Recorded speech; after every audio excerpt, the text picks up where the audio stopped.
AP Chemistry, some frequently asked questions. When's the test? Well, for 2017 through 2018, meaning the exam will be in 2018, it's on May 7th. How long is it?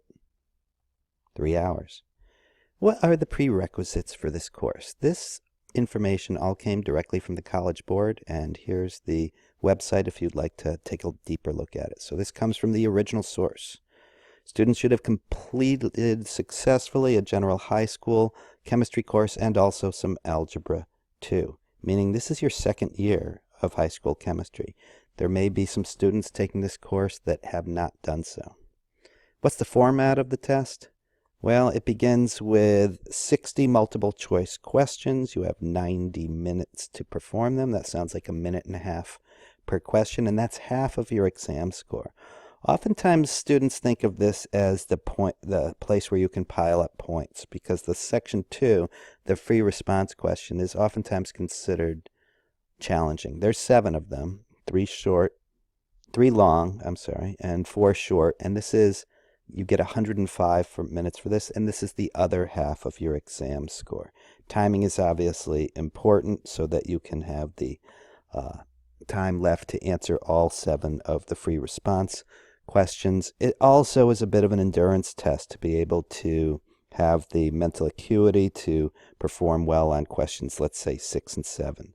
Last year, for example, 70% of the students got a 0 on question 6 of the free response questions. What's on the test?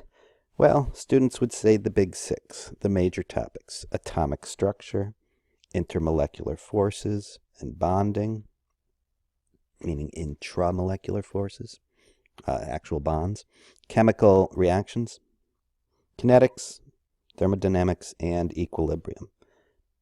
What's not on the test? Well, that is such a good question, and I have to give the AP people credit for this. There are explicit, and I mean seriously explicit, instructions for what you do not need to study, and that'll be the topic of our next presentation.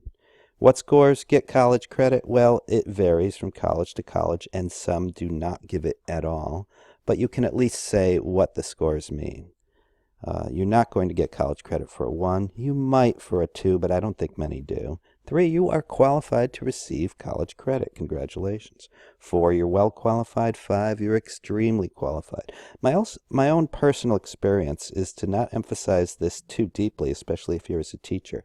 Oftentimes what the students are really looking for is what they're used to, and that's an A in the course. So that's something to be aware of, especially for a teacher. Some good resources are the course overview by the College Board.